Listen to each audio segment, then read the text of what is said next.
Hello बच्चों, कैसे हो। आज हम पढ़ेंगे पोटेंशियोमीटर के बारे में। इस टॉपिक में हम ये 3 हेडिंग कवर करेंगे। पहली पोटेंशियोमीटर, जिसमें हम उसके प्रिंसिपल और कंस्ट्रक्शन के बारे में पढ़ेंगे। उसके बाद हम पढ़ेंगे पोटेंशियोमीटर की कुछ एप्लीकेशंस ऑफ पोटेंशियोमीटर। उसके बाद पढ़ेंगे न्यूमेरिकल्स ऑन पोटेंशियोमीटर। कुछ अच्छे से न्यूमेरिकल कवर करेंगे जो बोर्ड के एग्जाम में भी आते हैं। अच्छा, ये जो वीडियो होगा थोड़ा लेंथी वीडियो होगा, 1 घंटे का। और कुछ स्टूडेंट्स की आदत होती है ना कि एक टॉपिक अगर उन्होंने शुरू किया तो जब तक वो खत्म नहीं हो जाता वो उसे पढ़ते रहते हैं। तो उन स्टूडेंट्स के लिए तो ये वीडियो होगा ही अच्छा, बाकी स्टूडेंट्स के लिए भी होगा। इन तीनों हेडिंग्स पे मैंने छोटे छोटे वीडियोस इस प्लेलिस्ट में डाल रखे हैं। तो जो स्टूडेंट्स स्मॉल स्लॉट्स में पढ़ने की जिनकी आदत होती है, बीच बीच में ब्रेक लेके, तो वो छोटे वीडियोस की भी मदद ले सकते हैं। मींस आपकी अपनी चॉइस है कैसे पढ़ना है, जैसा आपको सही लगता हो। चलो अब टॉपिक की शुरुआत करते हैं। Potentiometer is a device that accurately measure potential difference, internal resistance of a cell and compare EMF of 2 sources.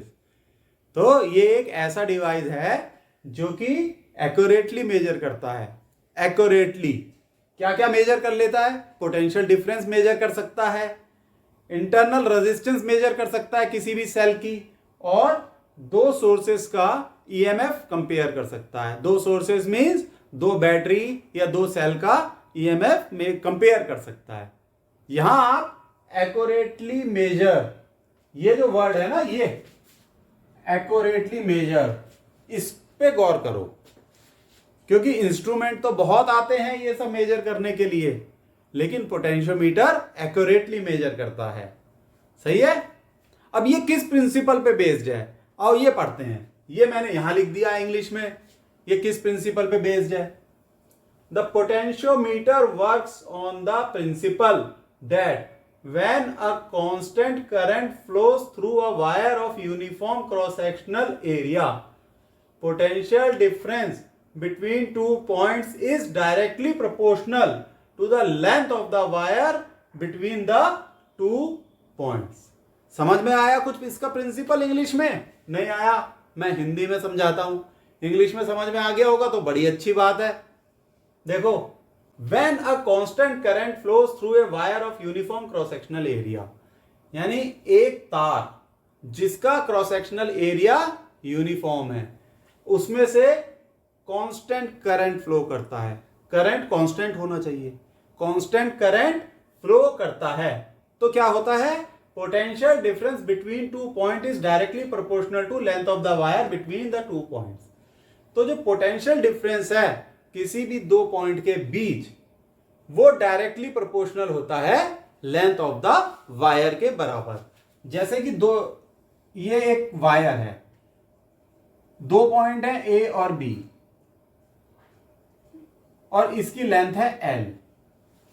अगर इसका क्रॉस सेक्शनल एरिया यूनिफॉर्म है, ठीक है, कहीं पर भी क्रॉस सेक्शनल एरिया में कोई चेंज नहीं आ रहा। क्रॉस सेक्शनल एरिया समझ गए?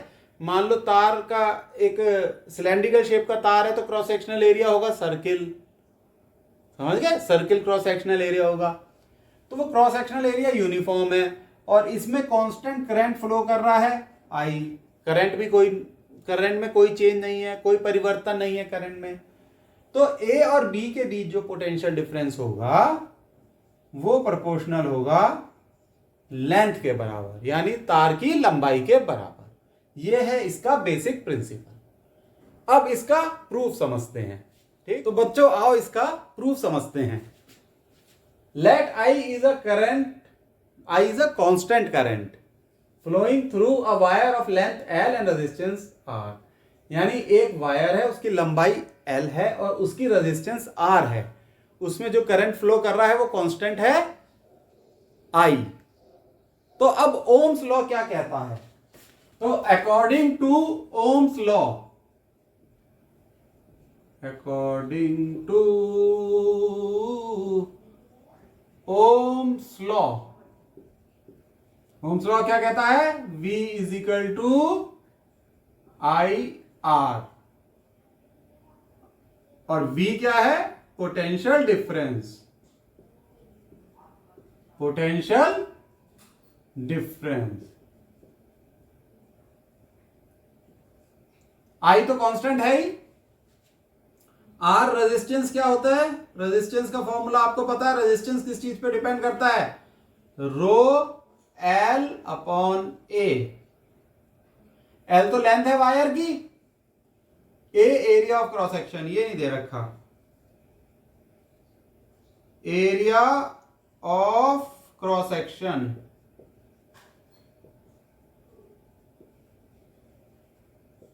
ऑफ वायर, जो कि कांस्टेंट है। Area of cross section constant रहेगा। रो क्या है? इसे ऐसे कर देते हैं, हम इधर आ गए। रो इज रेजिस्टिविटी, रेजिस्टिविटी ये मटेरियल की प्रॉपर्टी होती है, ये भी कांस्टेंट रहेगी। चलो, तो हमारे पास एक ये इक्वेशन है, एक ये इक्वेशन है। ये आर की वैल्यू इक्वेशन 1 में रख दो। फ्रॉम 1 एंड 2, इन दोनों इक्वेशन से हमें क्या मिलता है? V is equal to I, rho, rho resistivity, I rho L upon A. तो क्या क्या कांस्टेंट है? आई कांस्टेंट है, कांस्टेंट करंट फ्लो कर रहा है। रो रेजिस्टिविटी कांस्टेंट है, A cross sectional area constant, बचा एल। यानी ये जो तीन टर्म्स हैं ये कांस्टेंट है, ये कांस्टेंट है, तो सिर्फ एल बचा। तो V is proportional to L, या हम ऐसे लिख सकते हैं V is equal to K L. K is constant of proportionality. ये रो आई रो अपॉन ए, इसकी जगह ये कांस्टेंट लिखेंगे के, और इसको हम कहते हैं पोटेंशियल ग्रेडियंट, क्योंकि potential difference per unit length होता है। ये यहीं से निकल के आ जाएगा। चलो यहां इसे रब कर देते हैं, वरना गड़बड़ हो जाएगी और आपको समझ में नहीं आएगा। यहां रब कर दिया। वीर तुम बड़े चलो, धीर तुम बड़े चलो, सामने पहाड़ हो, सिंह की दहाड़ हो, तुम कभी रुको नहीं, तुम कभी थको नहीं। तो क्या निकल के आया? यहीं से शुरुआत करते हैं। V equal to K L, K is equal to V by L. K is potential gradient, gradient क्या कहेंगे इसे? Potential difference per unit length, potential difference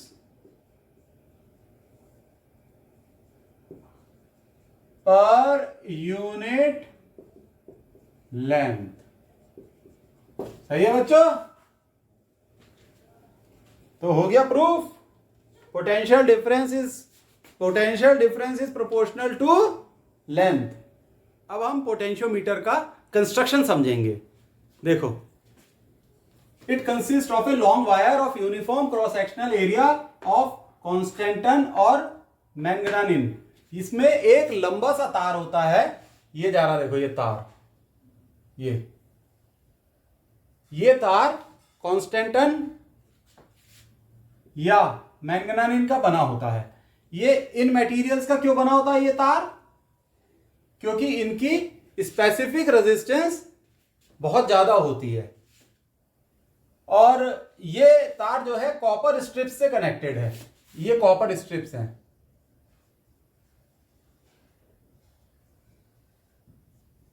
ठीक है, और ये दो एंड्स होते हैं पोटेंशियोमीटर के। एक एंड होता है ए और एक एंड होता है बी। इसके बीच ये तार कनेक्टेड है।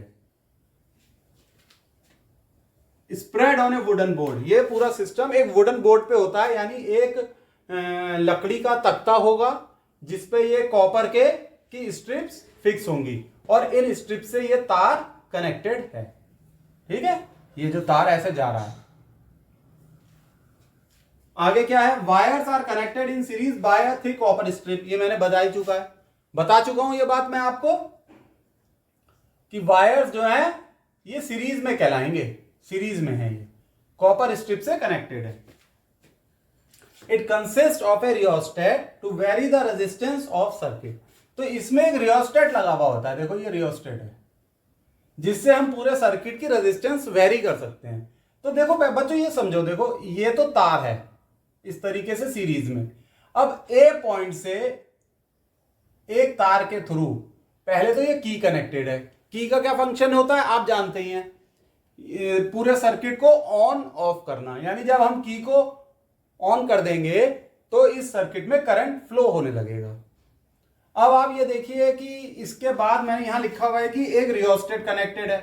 रियोस्टेट क्यों कनेक्टेड होता है, जैसे ये कनेक्टेड है to vary resistance of the circuit. हम इस सर्किट की रेजिस्टेंस को वेरी करते हैं, मतलब उसे बार बार बदलते रहते हैं। और क्यों बदलते हैं ये आपको हम एप्लीकेशन जब पढ़ाएंगे तब समझ में आएगा। उसके बाद रियोस्टेट के बाद ये एक एमीटर कनेक्टेड है, देखो ए लिखा हुआ है ना, एमीटर। एमीटर करंट मेजर करने के काम आता है।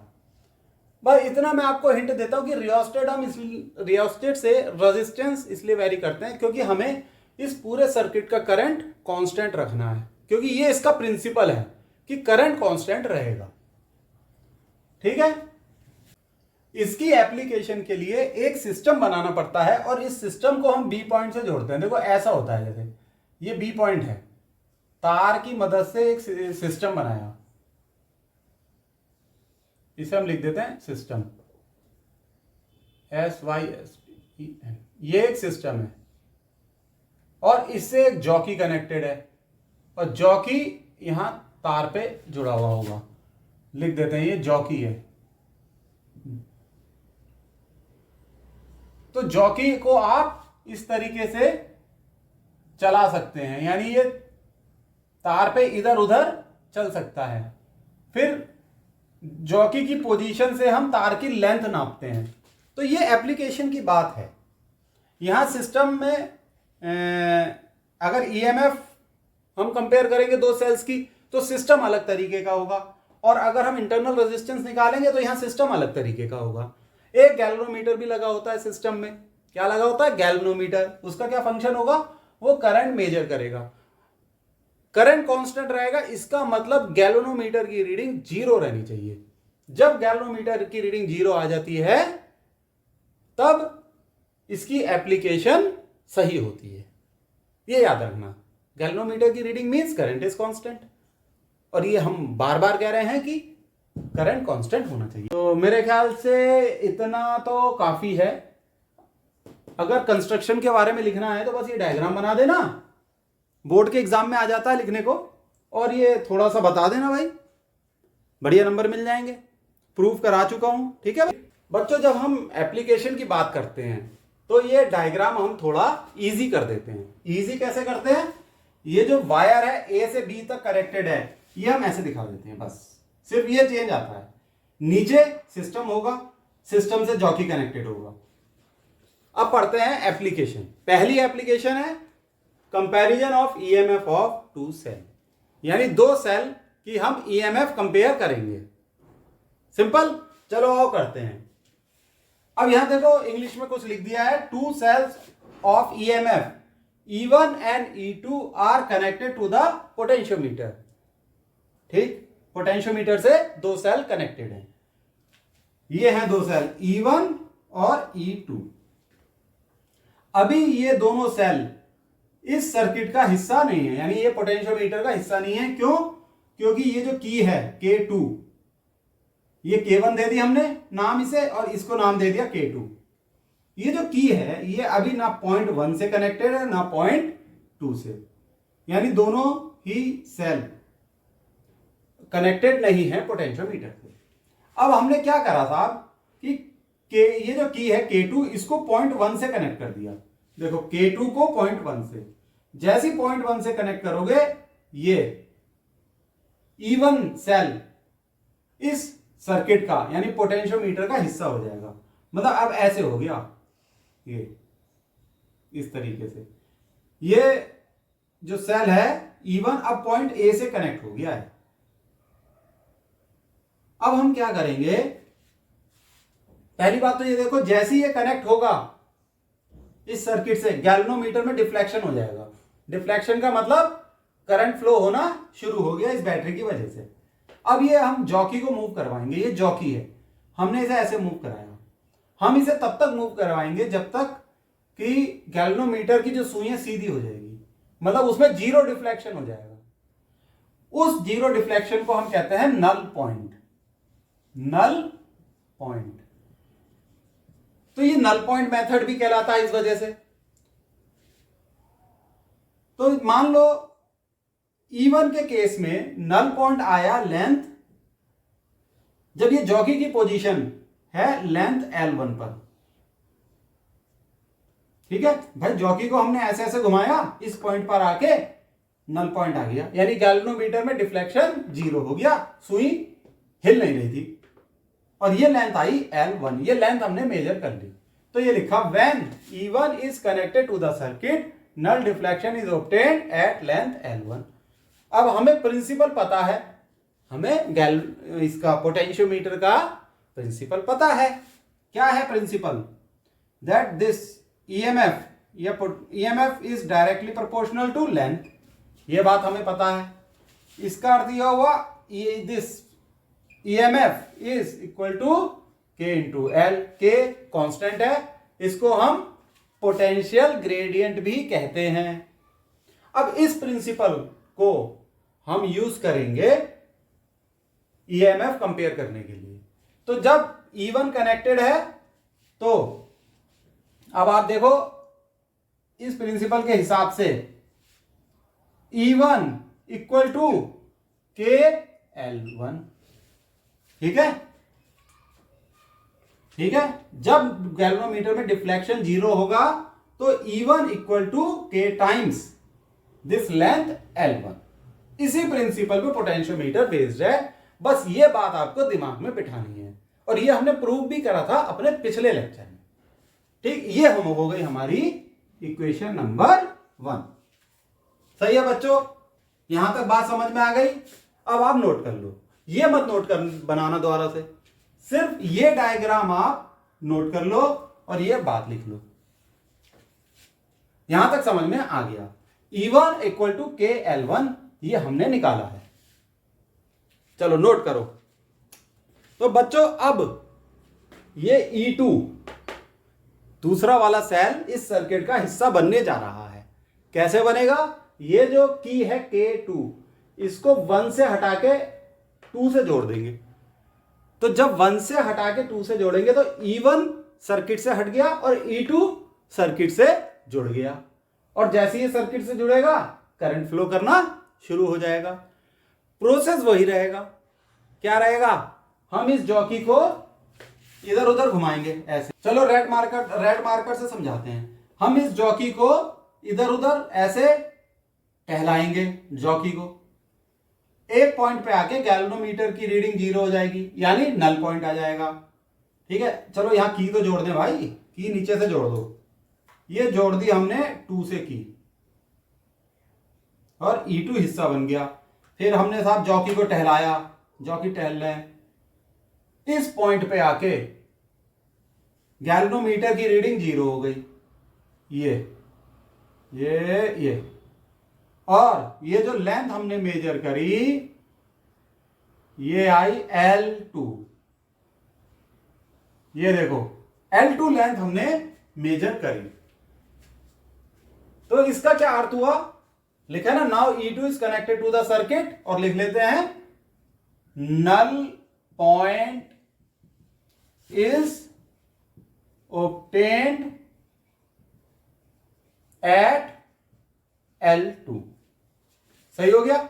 अब इसी तरीके से जैसे हमने पहले प्रिंसिपल लगाया था, इक्वेशन आई थी E1 इक्वल टू KL1, अब आएगी E2 इक्वल टू KL2। ये हो गई हमारी इक्वेशन 2। अब इन दोनों इक्वेशंस को डिवाइड कर दो। यहां से शुरू करते हैं। Divide equation 1 and 2।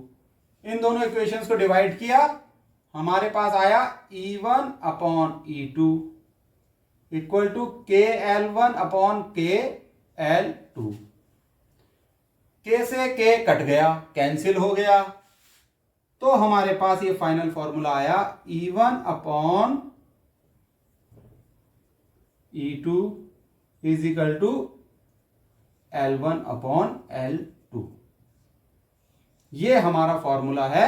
तो ये जो एप्लीकेशन है comparison of EMF of two cell, इसमें ये फॉर्मूला आपको याद रखना है। बहुत मुश्किल थोड़ी है ये फॉर्मूला याद रखना, इस पे न्यूमेरिकल भी आ जाएगा। बोर्ड के एग्जाम में ये चीज पूछ ली जाती है कि भाई कैसे कंपेयर करोगे, जब कैसे समझाओगे, ये डायग्राम समझा देना। जो मैंने लिखा है वो लिखना, और ये फॉर्मूला आ जाएगा, सिंपल सा है। न्यूमेरिकल आएगा, चट्टे से न्यूमेरिकल कर दोगे, क्योंकि कंसेप्ट क्लियर हो गया ना। Physics is all about concept. चलो इसे नोट करो बच्चों। अब हम इसकी सेकंड एप्लीकेशन पढ़ेंगे। सेकंड एप्लीकेशन क्या है? To find internal resistance of a cell. किसी भी सेल की अब हमें इंटरनल रेजिस्टेंस निकालनी है।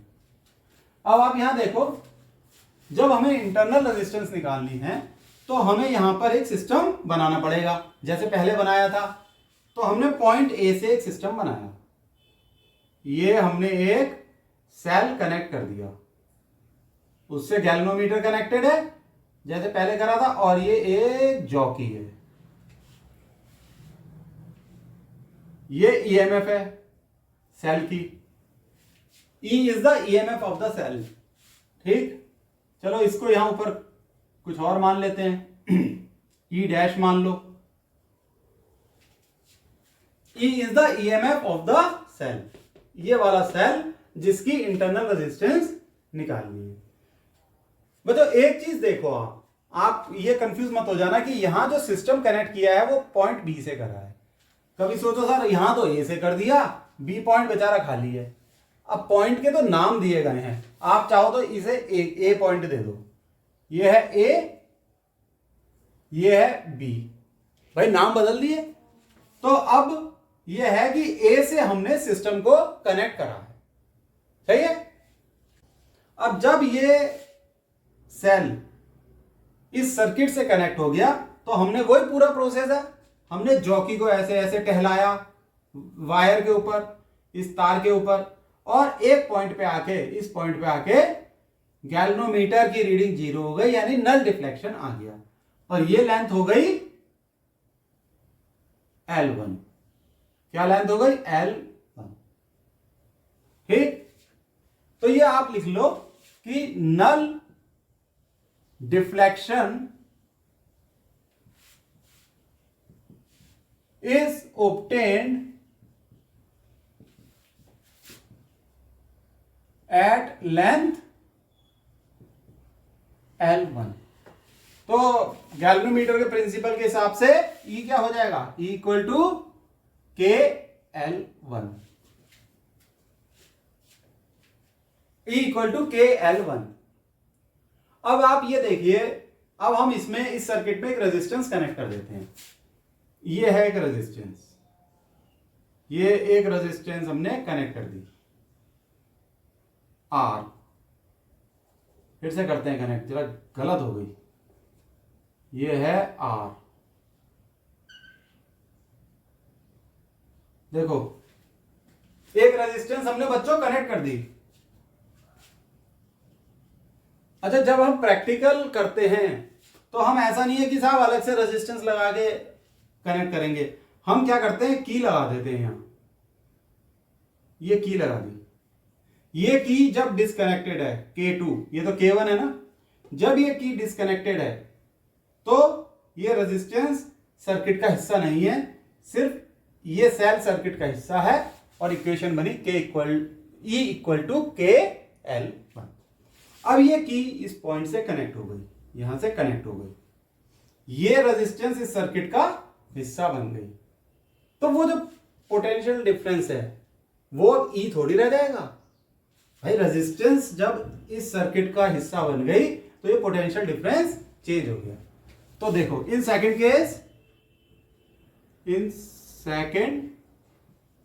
Case null deflection is obtained at L2 पे null deflection हमें मिला है।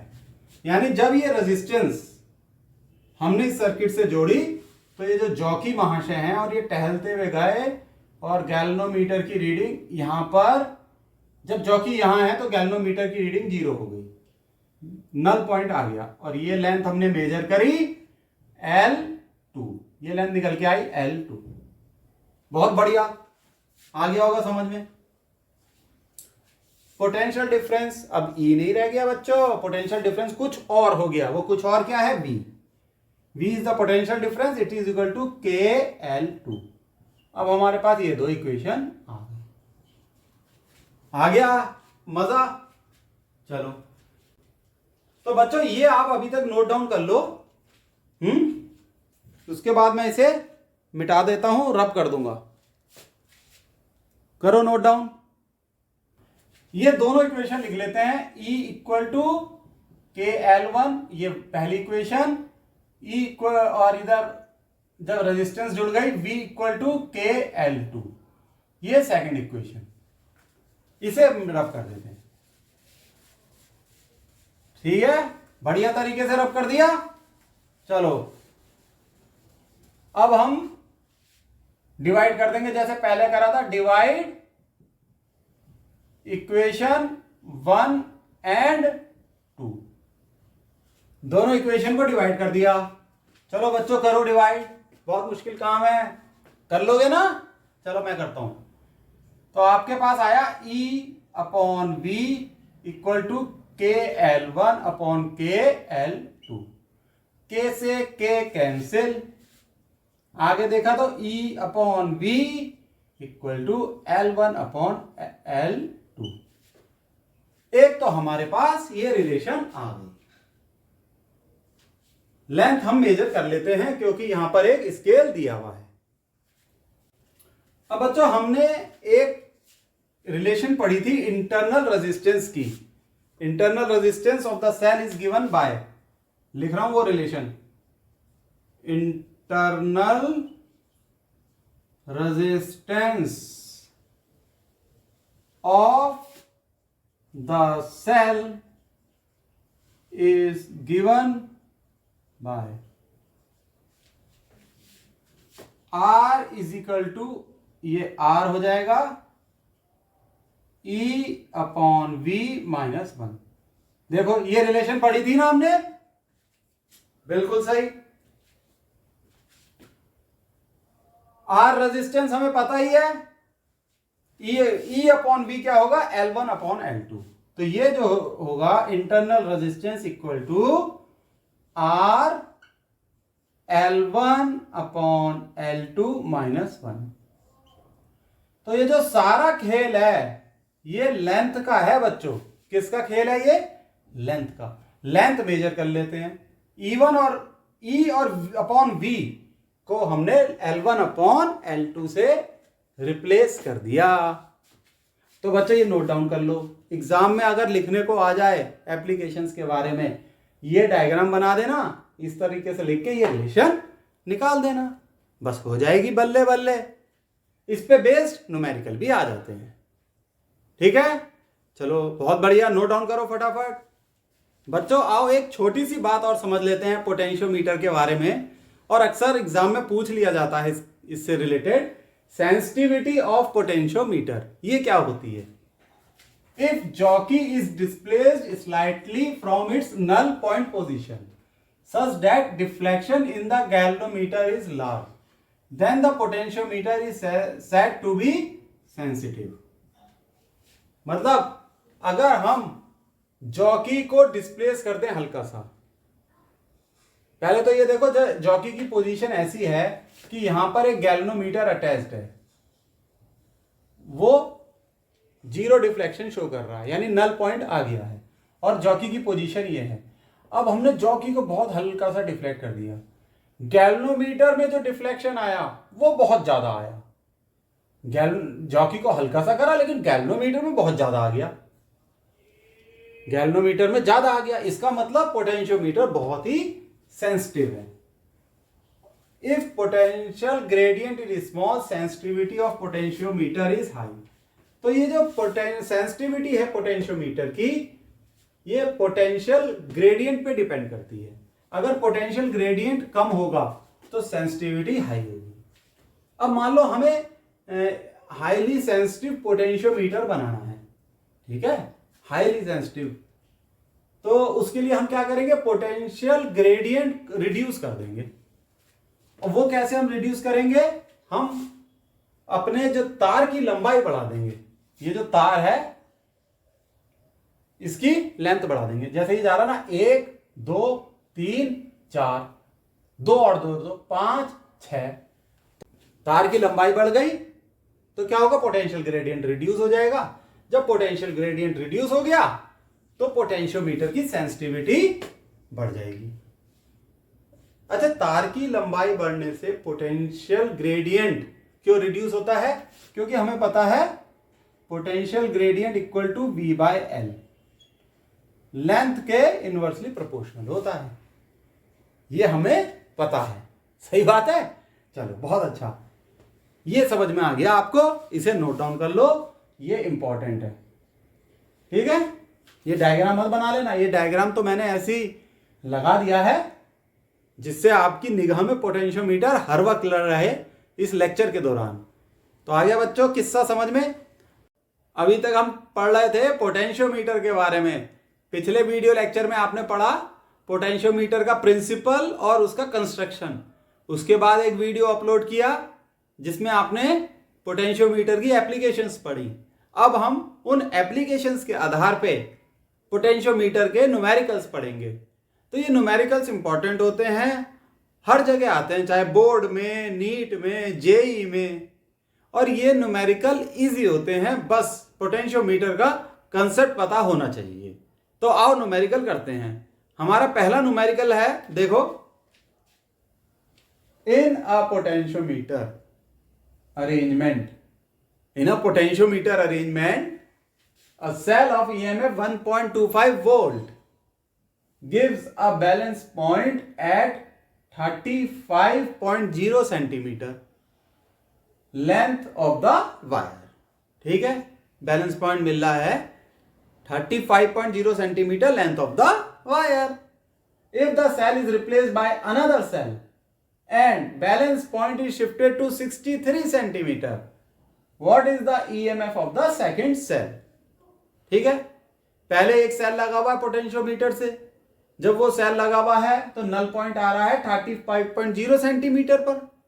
उसके बाद उस सेल को हटा दिया और दूसरा सेल लगा दिया, तब नल पॉइंट आ रहा है 63 सेंटीमीटर पर। पहले सेल की ईएमएफ दे रखी है 1.25 वोल्ट, दूसरे की ईएमएफ निकालनी है। बहुत सिंपल है।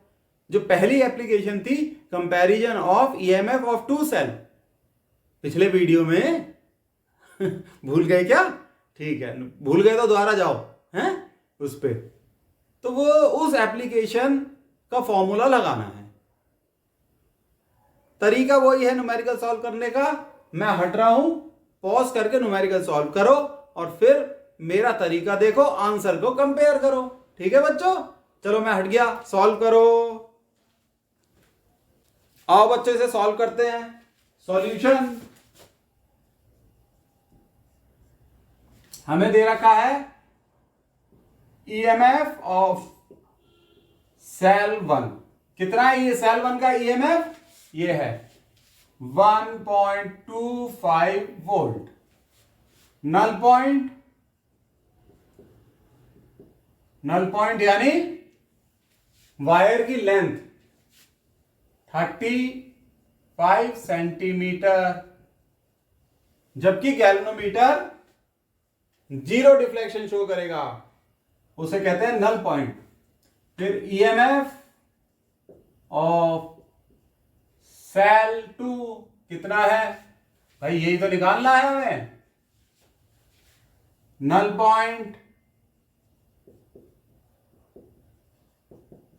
पॉइंट आया 63 सेंटीमीटर पर। ऐसा करो, इसको E2 ले लो,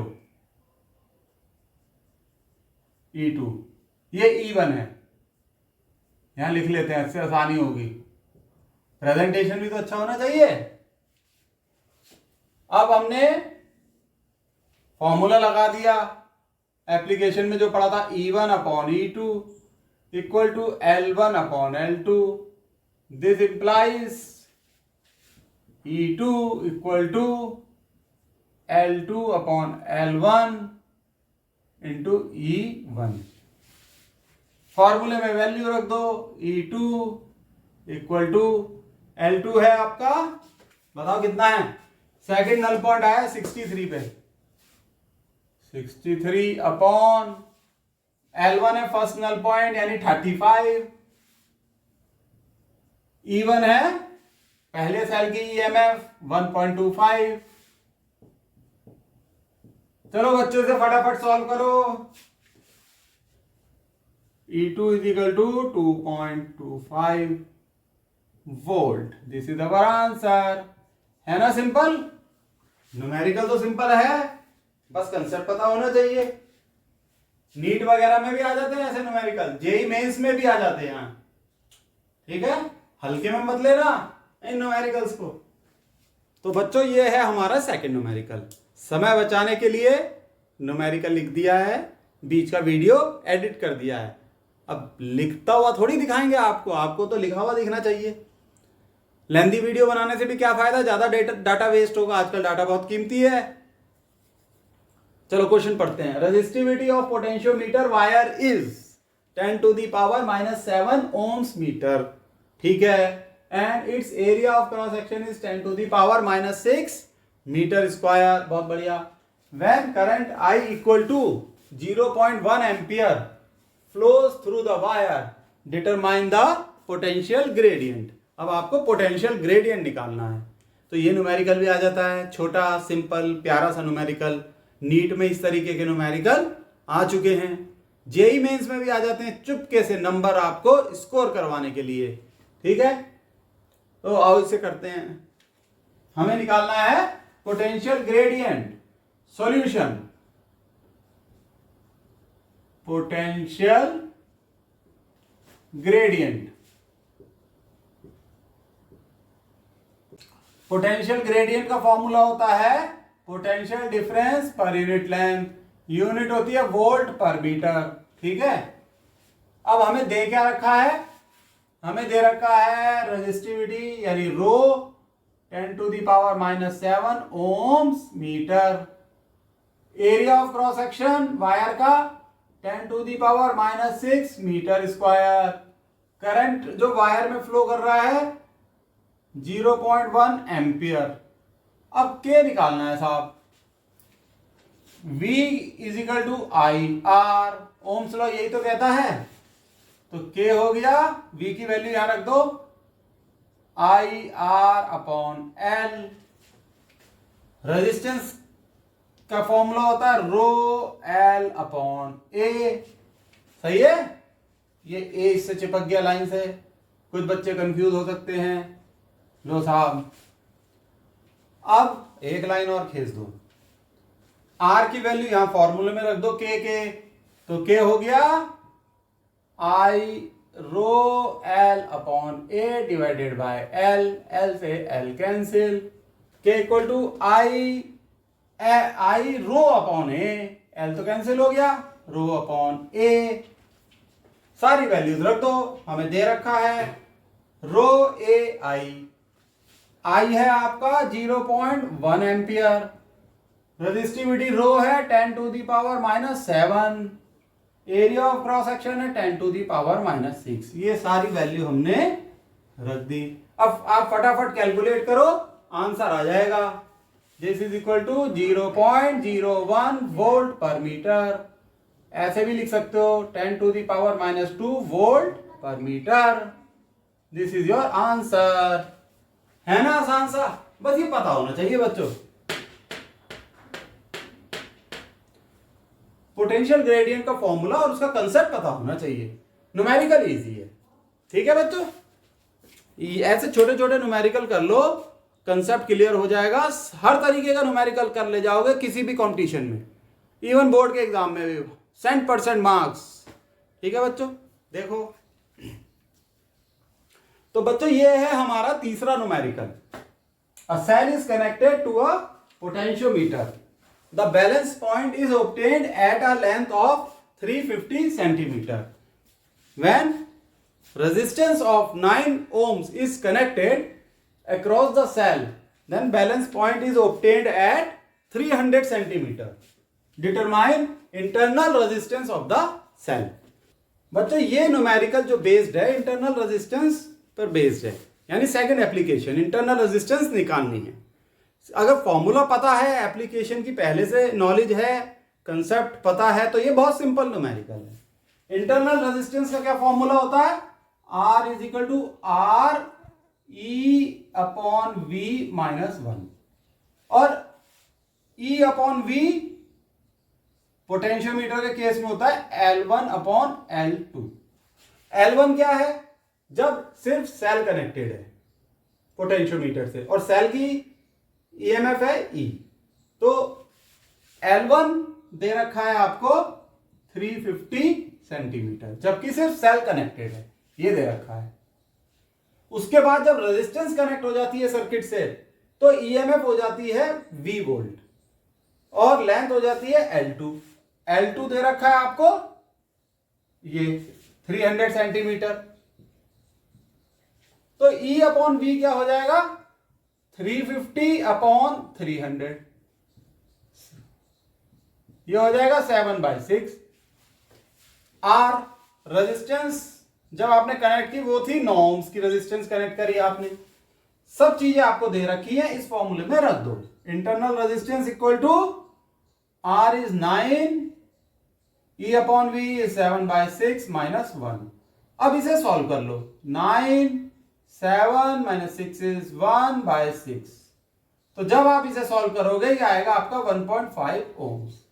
दिस इज इंटरनल रेजिस्टेंस। चाहो तो यहां आंसर लिख लो, इंटरनल रेजिस्टेंस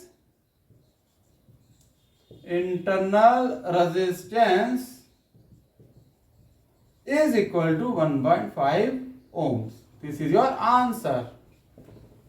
सही है बच्चों, बिल्कुल आसान सा न्यूमेरिकल है। चलो अगला न्यूमेरिकल करते हैं बच्चों। अगला न्यूमेरिकल एनसीईआरटी का एग्जाम्पल 3.10 है। ये न्यूमेरिकल मैंने इसलिए लिया क्योंकि ये एक बहुत बेहतरीन न्यूमेरिकल है। इस न्यूमेरिकल को ध्यान से समझना, आपका पोटेंशियोमीटर का कंसेप्ट क्लियर हो जाएगा और किसी भी तरीके का न्यूमेरिकल आप पोटेंशियोमीटर का कर सकते हो इसके क्लियर होते ही। ठीक, तो ये न्यूमेरिकल कहता है a resistance of R ohms draws current from a potentiometer. ये है R resistance. The potentiometer has total resistance R0। R0 ये रेजिस्टेंस है। फिगर इस क्वेश्चन में दे रखा है। The voltage V is supplied to the potentiometer. ये वोल्टेज V पोटेंशियोमीटर को सप्लाई की गई है, ये सब हमें दे रखा है। Determine the voltage across R, यानी इसके अक्रॉस वोल्टेज निकालनी है।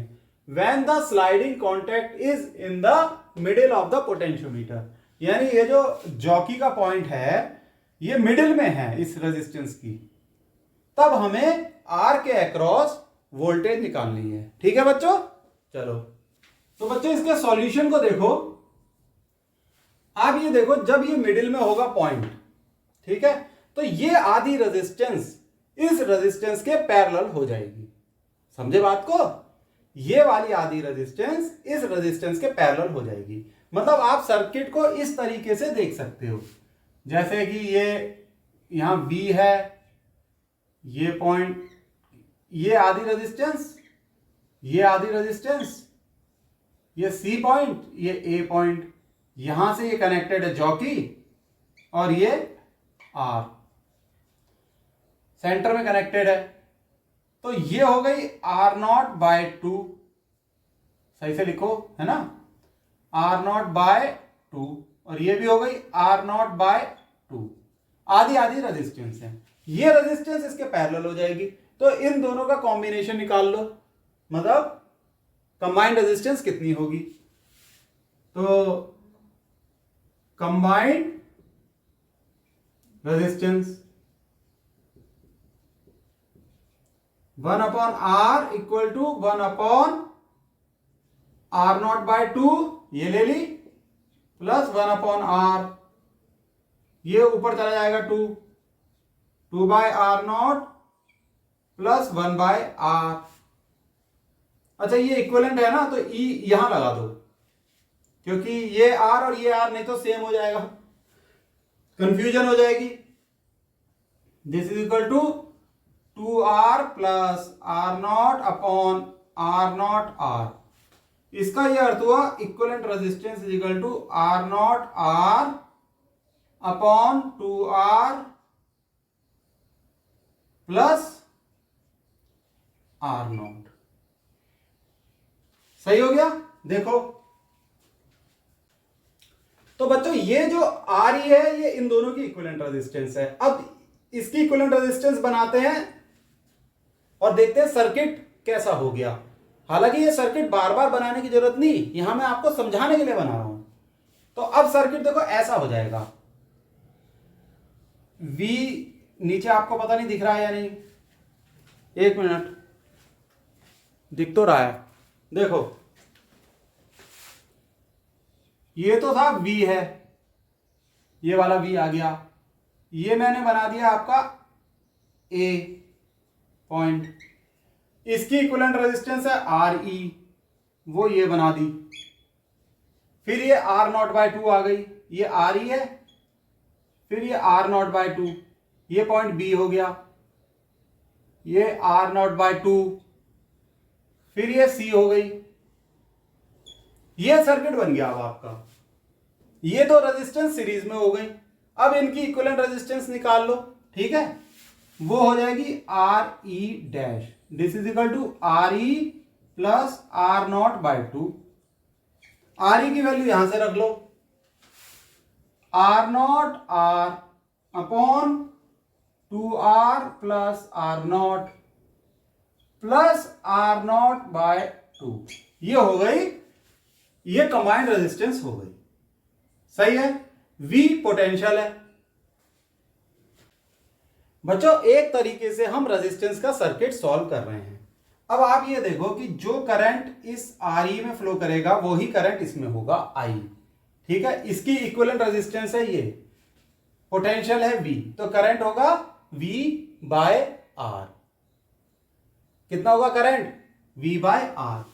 सो करंट लिखो, करंट I, ये हम निकालेंगे, current I is equal to V/R E dash, ठीक। V है, V तो V दे रखा, RE डैश है, पूरे लिख लो R0R upon 2R plus R0 plus R0/2। ये है बच्चों करंट, ये लिख लिया हमने। सही है, करंट हमें पता लग गया। बच्चों हमें इस रेजिस्टेंस के अक्रॉस वोल्टेज निकालनी है। ये दोनों पैरेलल में थी, पैरेलल में पोटेंशियल सेम रहता है, तो यानी इसके अक्रॉस जो पोटेंशियल है वही इसी के अक्रॉस है, ठीक। इनका कंबाइंड इफेक्ट है ये, तो इसके अक्रॉस जो पोटेंशियल है वो अगर हम निकाल लें तो वही पोटेंशियल इसके अक्रॉस हो जाएगा। पूछा क्या गया हमसे? डिटरमाइन द वोल्टेज अक्रॉस, चलो वोल्टेज ही कह लेते हैं। तो इसके RE के अक्रॉस जो वोल्टेज है वही R के अक्रॉस है। फिर से सुन लो बात को, ये दोनों पैरेलल में है, इसका आधा पार्ट और ये पैरेलल में वोल्टेज सेम रहती है, बिल्कुल सही बात। तो जितनी वोल्टेज इसके अक्रॉस है उतनी इसके, मान लो V1 है इसके अक्रॉस, तो V1 इसके अक्रॉस है, V1 इसके, इन दोनों का कंबाइंड इफेक्ट है RE, तो V1 वोल्टेज ही RE के अक्रॉस होगी। तो हमें V1 निकालना है, वही हमारा आंसर होगा, क्योंकि वही वोल्टेज R के अक्रॉस होगी। इस कंसेप्ट को आपको ध्यान से समझना है। अगर नहीं समझा तो वीडियो में बैक जाके एक बार और समझ लेना बच्चों। इससे आपके रेजिस्टेंस के भी कंसेप्ट क्लियर हो जाएंगे और पोटेंशियोमीटर के भी। मतलब ये एक मल्टीपल कंसेप्ट प्रॉब्लम है। अब आर कितना था, आर हमने निकाला था, यहां लिख लेते हैं, ये वैल्यू थी ना आर की, R naught R upon 2R 2R plus R naught. ठीक है, ये बात समझ में आ गई, बढ़िया करके, फर्स्ट क्लास। चलो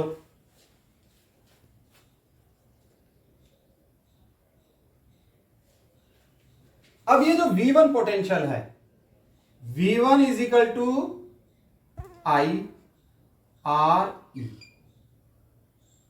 समझ गए? V1 equal to I R E. I तो इसमें करंट फ्लो कर रहा है जो हमने निकाल लिया, आर ई रेजिस्टेंस है, तो आई की वैल्यू क्या हो गई, V upon R O into R, 2R plus R ओ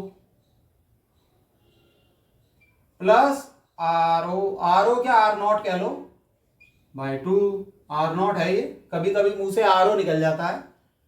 तो ये तो हमने वैल्यू रख दी आई की, आर ई ये resistance multiplied by R naught into R upon 2R plus R naught.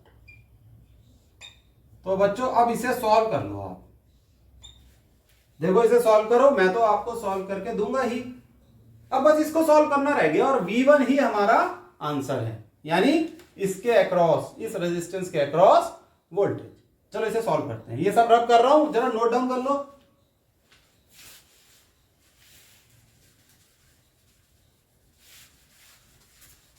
ये भी रब करो। अब आपको समझ में तो आ गया है, इसको सॉल्व करते हैं हम। ये ऐसे ऊपर जाएगा, ये ऐसे, तो V1 equal to V upon 2RO R naught into R plus R naught multiplied by 2R plus R naught, सही हो गया, डिवाइडेड बाय 2 इंटू 2, ये कहां से आ गया, आर प्लस आर नॉट। ये तो हमने करंट को सॉल्व कर लिया, मल्टीप्लाइड बाय हो जाएगा R naught into R, 2R plus R naught. ये कैंसिल हो गया टर्म, ये इससे कैंसिल हो गया, सही है। अब फर्दर सॉल्व करते हैं। अब तो सर्किट भी मिटा दें तो क्या हर्ज है, समझ में तो आ गया है सब आपको। तो बच्चों इसको लिखेंगे V1 इक्वल टू, इधर हो जाएगा V R naught into R, इसे ऐसे करेंगे तो हो जाएगा 4, 2 यहां का और 2 ये हो जाएगा 4 R naught into R plus बचा आर नॉट स्क्वायर। अब ये आर नॉट ऊपर भी है नीचे भी है, यहां स्क्वायर है, एक कैंसिल हो जाएगा। बच्चों ये हो जाएगा V R naught into R divided by, नीचे से आर नॉट कॉमन ले लिया, 4 आर प्लस आर नॉट। देखो यहां आर नॉट से आर नॉट कैंसिल, तो V1 equal to V R upon 4R plus R naught. This is your answer, ठीक है, ये आपका आंसर है। Voltage across resistance R is V1 और ये आंसर है। इतनी वोल्टेज होगी रेजिस्टेंस R के अक्रॉस, सही है बच्चों। चलो आज के लिए इतना बहुत है, नोट डाउन कर लो, आप सवाल को समझो, वीडियो को बार बार देखो अगर समझ में नहीं आता, ये बड़ा अच्छा कंसेप्चुअल क्वेश्चन है। चलो आज के लिए बाय, ठीक है बच्चों, हट रहा हूं वीडियो के आगे से, बाय।